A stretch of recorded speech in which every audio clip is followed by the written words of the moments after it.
Well, in this chapter section, we're going to begin looking at interpreting graphs and functions. And we'll be looking at functions of graphs and where we can then estimate such things as intercepts, x and y intercepts, symmetry, also whether the graph is positive or negative, increasing or decreasing and also extrema, whether we have relative or absolute minima and maxima, and then also in behavior, where is the graph headed towards the ends of the graph. So we're going to just kind of really take a peek at these. I mean, as you go throughout your math career, again, this whole precept upon precept, line upon line, here a little, there a little, applies. And right now we're just going to do a little. We're going to do a little look into things like intercepts, symmetry, in behavior, increasing or decreasing, extrema, and things such as that. Let's take a look. Now, what we're going to focus on here for the next few minutes is really kind of some definitions, if you will, of some of the things, some of the key features of which we can interpret graphs by. And so let's see, we'll take a look first at intercepts. Now, intercepts are the points where the graph intersects the y-axis. Well, here's the y-axis running vertical, or the x-axis.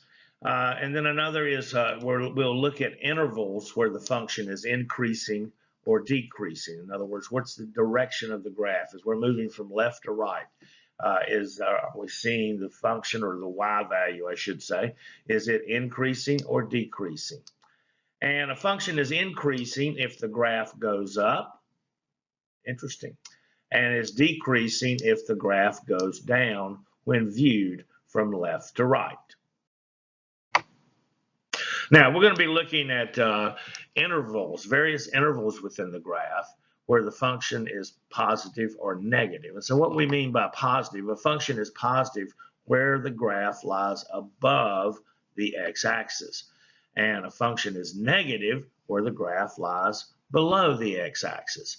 And then another concept that we're going to look at is what is called extrema. These are high points and low points. And we have relative maxima and relative minima, and there's also absolute maxima and absolute minima, although I don't think we're going to cover this in our little section here. We're just going to be looking at relative maxima and minimum maxima. Now, a relative maxima is where you've got a point on the graph and there's no nearby points that have a greater y coordinate. In other words, nearby where this point is a high point. There's not anything higher. Maybe a little bit later on, or a little bit further, or a little bit before where we're looking at. But we're looking at high points. So like right up here, here's a high point, if you can just imagine that. And conversely, relative minima is just the opposite. It's where we've got a point on the graph and there's no nearby points that have a lesser y coordinate or a lesser y value of y. And so we see little dips, and these are the bottom of the dip, if you will, would be a relative minima. And then there's also the concept of symmetry. Now, symmetry, I guess a simple way of saying it, if you were to take a graph, if it was on a piece of paper, and if you were to fold it in half, would that graph match exactly?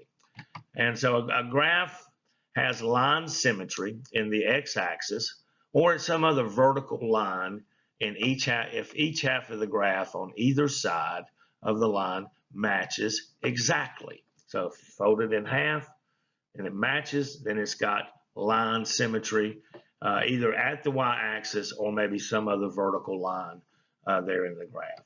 And then lastly, we're talking about in behavior. Now, in behavior, we're looking at the values of the functions at both the positive and negative, or really on the left, or the left in behavior and the right in behavior. Which direction is the graph going? Is it going negative towards negative infinity, or is it going towards positive infinity? Which way is the graph going at its very ends of its graph in behavior?